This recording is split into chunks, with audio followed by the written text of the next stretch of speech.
Coucou les amis, j'espère que vous allez bien. Quant à moi, ça va super bien. Si vous êtes nouveau sur cette chaîne, on est bien sur Joy's Channel. Si vous êtes ancien, merci encore, merci. N'oubliez pas de vous abonner, partager à vos amis, à vos connaissances pour que ce qu'on dit ici soit un peu entendu, ok? Ici, je parle d'immigration aux États-Unis, aux Arabes Unis et je fais aussi des vlogs concernant ma perte de poids. Et aussi, je donne certains, en fait, je donne certains conseils par rapport à mon vécu. Donc aujourd'hui, je viens dans cette vidéo parler de comment avoir son permis de conduire aux États-Unis d'Amérique. Comment avoir son permis de conduire, combien ça coûte, comment le faire, où le faire. Donc c'est ce que je viens aborder dans cette vidéo. Et pour tous ceux-là qui veulent me contacter et qui n'arrivent pas, je veux juste dire que toutes mes informations sont dans la barre de description. Il suffit juste de dérouler la barre de description. Vous verrez, il y a mon email adresse, il y a mes différents autres réseaux sociaux qui sont généralement Facebook, Instagram, tout est là. Donc, si vous voulez me contacter, il n'y a pas de souci, je suis disponible, je suis là, je suis disponible à vous répondre. Donc, entrons dans la vidéo, nous sommes bien sur Joyce VV Channel, Joyce VV Channel sur YouTube, Véronique Moacho sur Facebook, Joyce VV60 Instagram. Donc, je vois que ce sera suffisant. Avec ça, vous pouvez me contacter. Donc, aujourd'hui, on va parler du permis de conduire aux États-Unis, comment l'obtenir, comment l'avoir, où est. Je ne vais pas trop me répéter, entrons directement dans le vif du sujet, ok?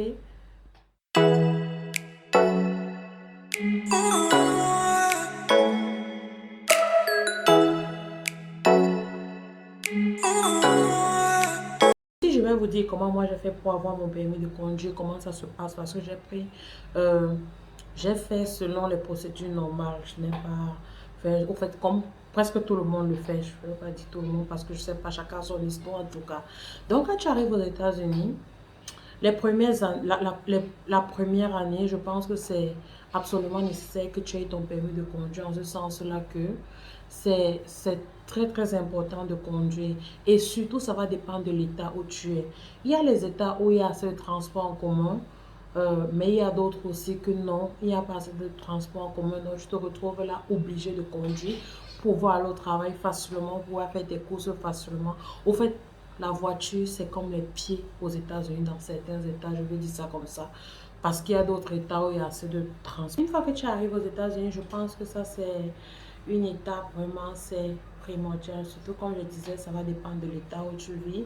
Si tu vis dans un État où vraiment il n'y a pas de transport commun, là, tu es obligé parce que au début, c'est vrai, on va te donner un ride par ici, on va te donner un ride par là. Mais qui va faire ça tout le temps, vraiment? Qui va faire ça tout le temps? En Amérique, le temps, time is money. I'm telling you. Yeah, time is money. Donc, et le ride coûte cher. Il y a les taxis, ça coûte cher. Il y a ce qu'on appelle Uber, il y a ce qu'on appelle Lyft, mais c'est vraiment cher. Si tu veux compter seulement ça pour aller au travail, ça veut dire que tu vas travailler que pour la compagnie là. Donc, c'est pourquoi je dirais ici là, le permis de conduire est vraiment une étape très importante.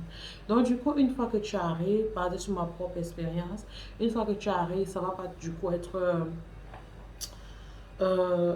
évident parce que moi je recommande que si tu veux acheter, si tu veux conduire en fait, il faudrait que tu aies une voiture. Et je vais commencer par dire, si tu veux une voiture, moi je te recommande d'acheter ça cash. Je ne suis pas en train de dire que le financement bancaire ou bien quoi que ce soit c'est une mauvaise chose, mais ce que je suis en train de dire, c'est que c'est mieux d'acheter sa première voiture cash. Peu importe la somme qu'elle va te coûter, tu peux mettre en 2 000, 3 000 dollars. Si tu as la chance de trouver quelque chose de bien et puis acheter d'abord ça comme ça, tu vas voir que ça va vraiment t'aider. Beaucoup de personnes ne savent pas ça parce que je me rappelle, quand j'ai commencé à vivre avec, j'ai connu un roommate, j'ai commencé à vivre avec.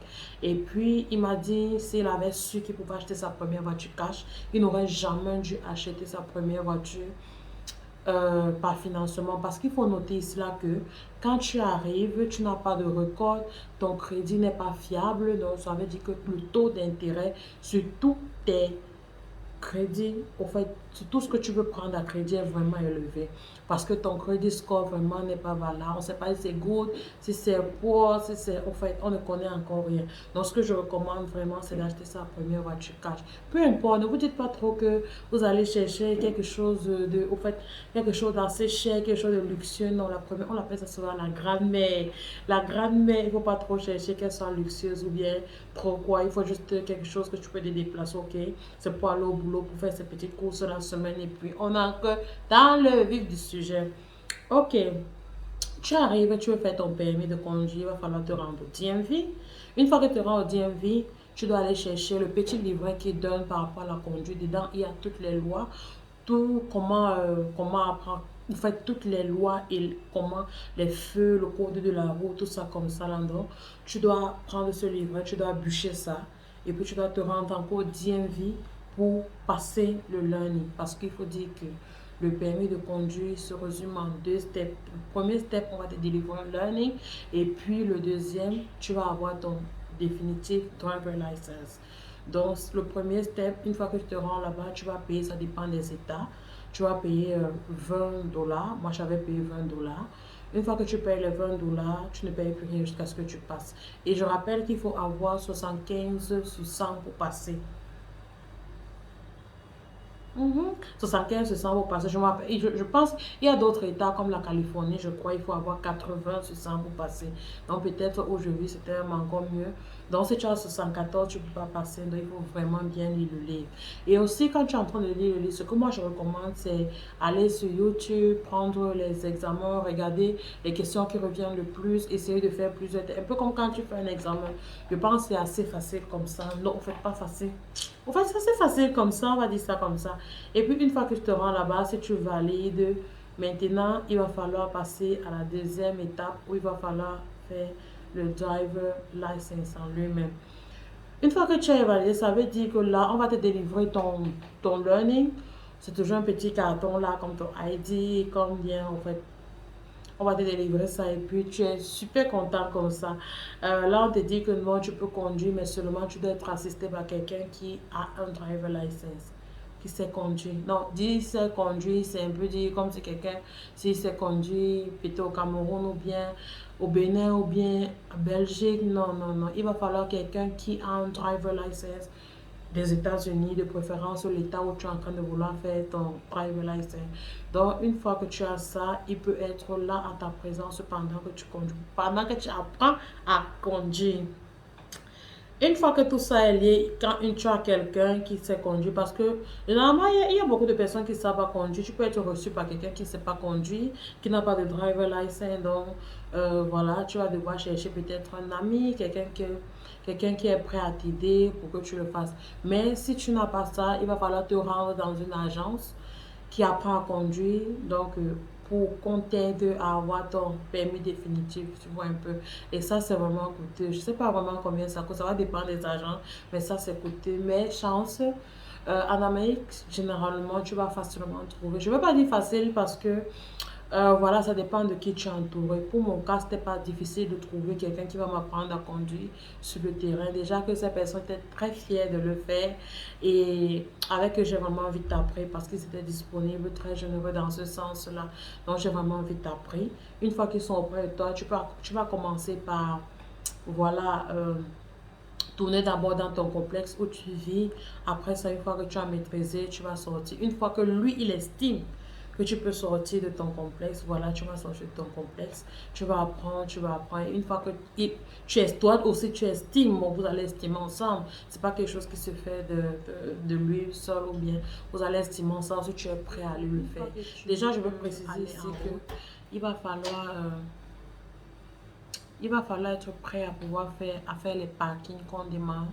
Le plus facile, je vais dire, c'est parquer directement quand tu viens, donc de avant. Après ça, il va falloir parquer en arrière, ce qui est un peu compliqué. Et après ça, il va falloir faire parallel parking. On appelle généralement ça en français quoi, le créneau. Voilà, il va falloir faire le créneau.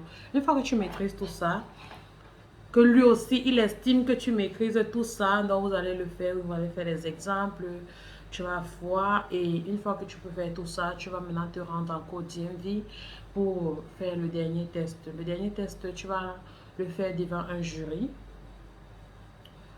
Et j'ai pas précisé, le premier test, au fait, le learning, tu le fais devant un ordinateur. En fait, là, tu n'as pas un jury, c'est devant l'ordinateur. Tu composes devant l'ordinateur, on te donne les questions, tu es seul dans ton coin.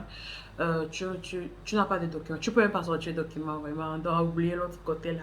Donc, tu es seul dans ton coin et puis tu passes ton examen.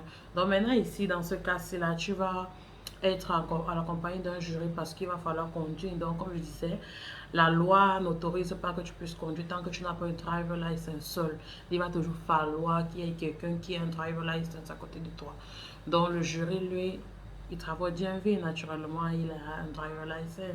Donc, voilà, il va être là, il va te demander de faire au fait, ça va dépendre des jurys, mais généralement, c'est, voilà, parc en avant, parc derrière, faire le parallèle parking, voilà, faire ci. Il peut te demander de faire le parallèle parking juste en deux temps, donc, genre, en fait, ça va dépendre de ton jury. Et puis, il va entrer dans ta voiture, vous allez aller en route. Donc, il va voir comment tu conduis, si tu respectes les feux, si...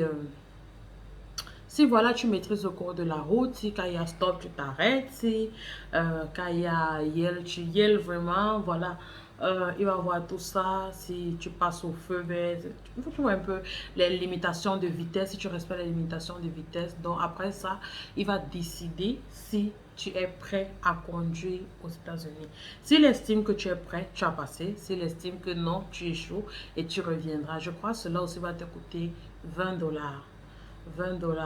Donc voilà, c'est quand tu passes que tu payes.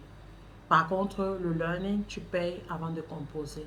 Et on paye tout ça une fois. Dans le learning, voilà. Non, on ne paye pas le learning une fois. Qu'est-ce que je dis? Le learning, tu peux le faire jusqu'à 3 fois la semaine. Si tu échoues 3 fois la semaine, les 20 $, je pense, annulent. Et tu payes encore. Je crois bien. Donc, mais maintenant, pour le driver license, tu payes une fois que tu as été admis. Donc là, c'est la fête. Tu dis yeah, yeah, yeah, yeah. Donc tu passes et puis voilà. Le mot sélectionner est dans ma bouche. Sélectionner, sélectionner. Parce que tellement fait la vidéo sur les sélectionner, voilà. Donc, on te délivre ton driver license. Maintenant, tu peux conduire partout. Voilà, tu vas pouvoir. Voilà, maintenant, il va falloir t'acheter un véhicule. Comme je disais, il va falloir t'acheter un véhicule parce que je recommande fortement d'avoir son driver license avant d'acheter un véhicule parce que quand tu viens d'avoir ton véhicule, quand tu viens d'avoir ton driver license, autant pour moi, l'assurance est très très chère. Imagine quand tu as alors le learning seulement et que tu achètes le véhicule, oh, l'assurance peut seulement te finir. Donc, ce que je recommande, c'est au moins avoir le driver license avant d'acheter ton, ton véhicule. Ok, pour que l'assurance ne te revienne pas trop cher. J'ai reçu une fois une question qui disait, est-ce que si tu as ton driver license et puis tu attends peut-être 1 an à la maison avant d'acheter la voiture, est-ce que l'assurance, non. Même quand tu dures sans conduire et que tu reviens contacter l'assurance, ton assurance est élevée. Au fait, c'est un record.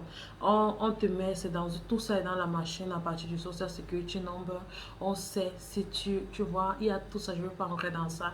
Donc voilà, je recommande fortement d'avoir son driver license définitif avant d'acheter une voiture. Comme ça, l'assurance sera bas. Ok? Donc pour tous ceux qui n'arrivent pas à me au fait, qui cherchent à me poser les questions et je vois les commentaires. Est-ce que dans la barre de description, il y a toutes mes informations, mes différents réseaux sociaux. Je réponds à toutes les questions. Pour ceux-là qui veulent que je les aide à poursuivre la procédure pour arriver aux États-Unis. Ça, je le fais déjà. Donc, vous n'avez qu'à dérouler. J'ai mon email adresse là-bas qui est Véronique Moacho 950. Il y a tout ça. Facebook, Instagram, tout est dans la barre de description. Donc, du coup, déroulez là juste et puis vous aurez toutes les informations dont vous avez besoin. Donc, d'ici à là, je vous dis bonne chance pour ceux qui sont en train de vouloir composer le driver license. Ne tremblez pas trop, ne soyez pas stressés. C'est quelque chose qui passe facilement comparé à d'autres pays parce que quand tu écoutes comment avoir un driver license en Europe, surtout en France, en Belgique, c'est vraiment compliqué. En Amérique, c'est pas vraiment trop compliqué comme ça. Donc, du coup, c'est faisable. On va dire que c'est facile, on va dire que c'est faisable. Donc, voilà. À la prochaine vidéo. N'oublie pas de souscrire, t'abonner, partager, liker. Ok?